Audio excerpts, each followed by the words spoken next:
إذن مشاهدينا الكرام، السلام عليكم ومرحبا بكم في هذا الفيديو. بيان الخارجية الجزائرية على بريطانيا: تناقضات تفضح الرعب من الحكم الذاتي. تصور معايا دولة كتقول على مبادرة بأنها فاشلة، وفي نفس الوقت كترتعب من اللي دولة كبرى كتشجعها. هادشي وقع في البيان الأخير ديال الخارجية الجزائرية اللي جا فيه كل شيء إلا المنطق. بيان كيهاجم بريطانيا وكيطمئن الناس وكيكذب راسو في قضية واحدة، هي الحكم الذاتي في الصحراء المغربية. في هذا الفيديو مشاهدينا الكرام غادي نحلو كلمة بكلمة ونفهموا علاش الجزائر ما بقاتش كتعترف وكتعرف كيفاش ترد، وعلاش المغرب كيربح جولة تلو الأخرى. نبداو على بركة الله، بسم الله. الجزائر سيدي خرجت ببيان كتهاجم فيه بريطانيا، حيث دعمت مبادرة الحكم الذاتي اللي كيقدمها المغرب كحل نهائي لقضية الصحراء. البيان فيه بزاف ديال التناقضات، بحال هذا المقترح ما كيتاخدش بجدية ولكن راه خطير، وبريطانيا ما بقاتش محايدة ولكن ما تكلمتش على السيادة المغربية. يعني البيان كتقرا بجوج اوراق، كأن جوج الناس كيقراو البيان وبجوج الناس كيكتبوا هذا البيان. قبل ما نبداو الفيديو ديالنا نعملوا نظرة على هذا البيان، نقراو منه شي حاجة ونكملوا الفيديو ديالنا. إذا نبداو على بركة الله. قال لك سيدي: بيان وزارة الخارجية الجزائرية. بيان وزارة ديال الجزائر: أخذت الجزائر علما بالموقف الجديد للمملكة المتحدة بشأن قضية الصحراء الغربية، وتعرب الجزائر عن أسفها لقيام المملكة المتحدة بدعم مخطط الحكم الذاتي المغربي. إن هذا المقترح وطوال 18 سنة التي أعقبت تقديمه لم يتم عرضه على الصحراويين كأساس للتفاوض، مثلما لم يتم التعاطي معه يوما على محمل الجد من قبل مبعوثي الأمم المتحدة الذين تداولوا على هذا المنصب. فقد أقر جميعهم بأن المبادرة المغربية فارغة المحتوى وغير قادرة على الإسهام في التوصل إلى تسوية جادة وذات مصداقية للنزاع في الصحراء الغربية. قال لك سيدي: في هذا الصدد وجب التنويه إلى أن الغاية من مخطط الحكم الذاتي المغربي لم تكن يوما استنادا إليه كأساس حل سياسي لهذا النزاع، بل كانت الحق تماتين نقض الاخر باش ما نطولش عليكم. وعلى ضوء هذه الخاصية المزدوجة التي يتميز بها الموقف البريطاني الجديد من قضية الصحراء الغربية، تأمل الجزائر في أن تواصل المملكة المتحدة بصفتها عضوا دائما في مجلس الأمن العمل على مساءلة المغرب عن مسؤولياته الدولية والسهر على احترام الشرعية الدولية، وعلى وجه الخصوص عقيدة الأمم المتحدة في مجال تصفية الاستعمار. المهم مشاهدينا الكرام، اللي بغيت نوصل لكم أن في هذا البيان قبل كل شيء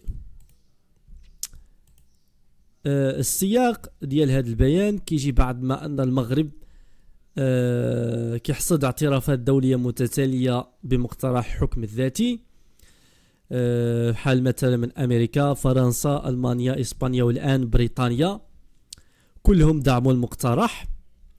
الجزائر كتشوف أن النفوذ ديالها في القضية كيتقلص يوم على يوم، وبريطانيا راه نتوما عارفين أنها عضو دائم مجلس الأمن والدعم ديالها راه مهم بزاف. الجزائر ما بقاش كتعرف تترد في البيانات ديالها، وهادشي سبب الرعب والخوف اللي كتعيشوا الآن بسبب خسارة هذا الملف. نعم، هذا الملف صافي خسرته، وهادشي بان في هذا البيان. أبرز التناقضات في هذا البيان هو أول حاجة، جملة اللي ترد انتباه ديالي، هي مبادرة فاشلة وما كتتاخدش بجدية، ولكن دعمها كيخلينا نغضبوا. زعما الجزائر دولة كبرى، زعما فهمتي؟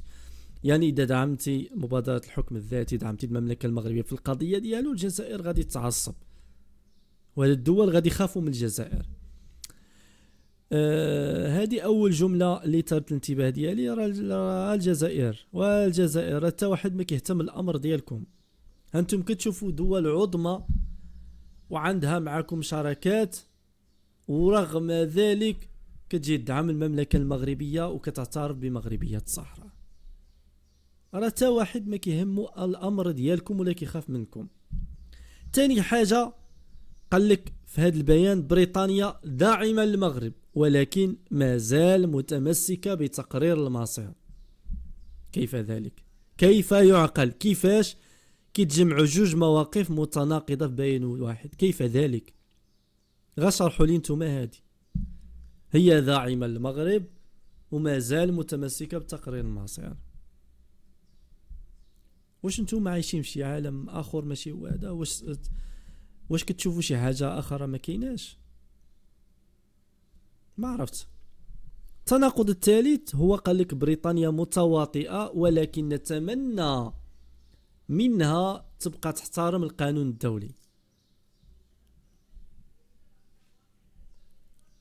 يعني دابا انتينا هي متواطئه وكتطلبوا منها التعاون معكم؟ ما فهمناش. ولا تراجع على القرار ديالها؟